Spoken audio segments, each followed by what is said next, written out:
Hi, I'm Sarah Holger. I'm the founder of Project Get Outdoors, and I wanted to share with you a little background on our Healing Forest project, why we're doing it, and kind of what our goals are. And then I'd like to be posting some fairly regular, just little video updates on how it's going, what we're learning, because I think there's a lot of opportunity across the country for other communities and organizations to kind of model this work that we're trying to pilot here.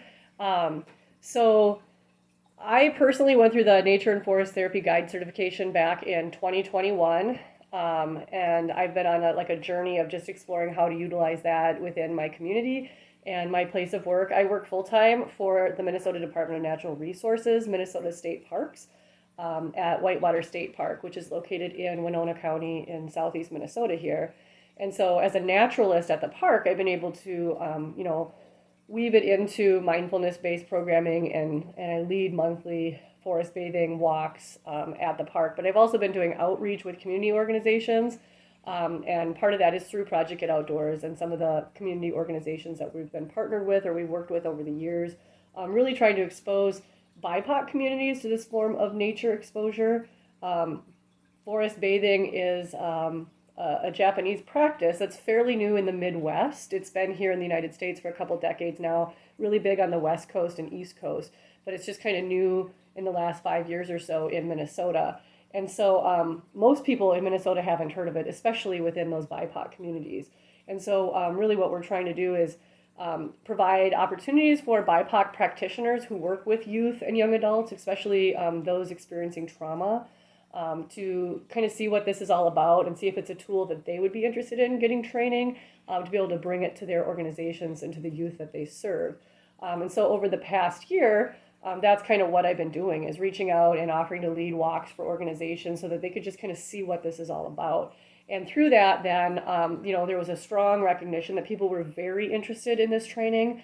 It's $4,000 a person to get this training, so it's very inaccessible. And so we were trying to figure out how could we support these community-based groups to be able to pursue this training. And so I had internal conversations with the Department of Natural Resources. I had conversations with the Department of Health, with community-based organizations and our Southeast Minnesota Park RX group.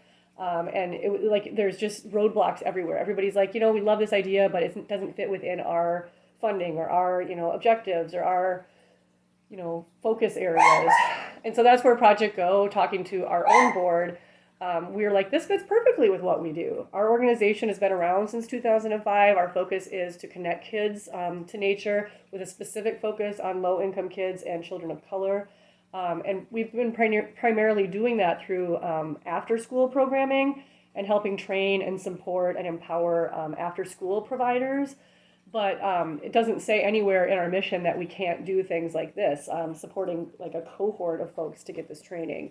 And so that's what we are doing. We are taking up the reins and we're going to pilot this. And hopefully the results then will inspire the DNR, the Department of Health, these other agencies to figure out ways to support more folks to get this training. Because that is one of the biggest barriers, the funding piece. And I was fortunate enough that I could put it on a credit card, and I'm going to be paying it off for a few years, but at least I have the privilege to be able to do that. I did get a small scholarship, $500 from the University of Minnesota to help cover my personal training costs. But for most people, it's a struggle to find that support.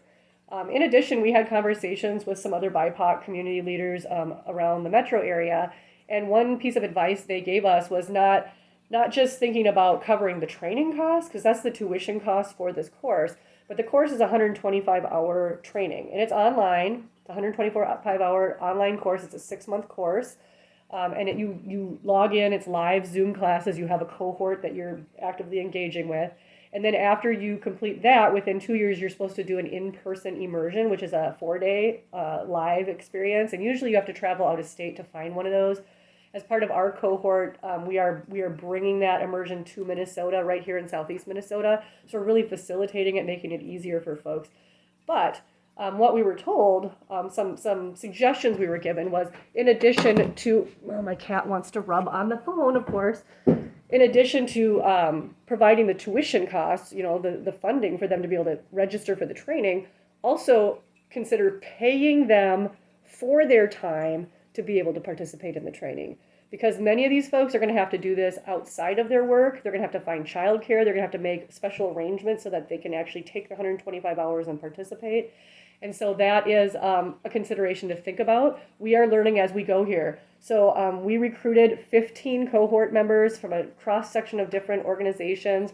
We have somebody who's a midwife working for a local healthcare clinic. We have some mental health providers, a social worker, and a therapist. We have folks from 2 different school districts. We have several different folks from different community-based organizations that specifically serve communities of color. And some of those specifically focus on getting people of color outdoors, and others are more therapeutic mental health resources for people of color. So we have a really unique kind of mix of folks taking the or participating in the cohort. So that's exciting to see how this journey unfolds for each of them, what they learn, and how they can share what they learned with others in their field. And hopefully this can kind of spark at least more dialogue. But I hope that others will be inspired and want to get this training, and hopefully we can find a sustainable funding stream so that we could make this an annual offering. Every year we have a cohort of folks we support in getting this training. Now, anybody can go through this training on their own. You go onto the Association of Nature and Forest Therapy Guides website. You can find the list. Every year they offer dozens of cohorts. You find one that works for you. It's just the $4,000 is a barrier. And what's really nice about this cohort is it's geographically based. It's specifically bringing in people who work with youth of color and young adults of color. So we're going up through like ages 25 years old, up through college age, because we wanted to be able to work with some of the college campuses. They're facing a lot of mental health challenges right now as well. So this is a unique cohort specifically focused on like a certain demographic pocket and certain kind of demographic of providers, or a area of providers. So we're excited to see where this goes. We did have some struggle in the recruitment process. Right away, people said, yes, I want to participate. But then when it came time to putting, your actions where your mouth is, people weren't able to follow through. So we did have a waiting list. So I would really recommend keeping a waiting list.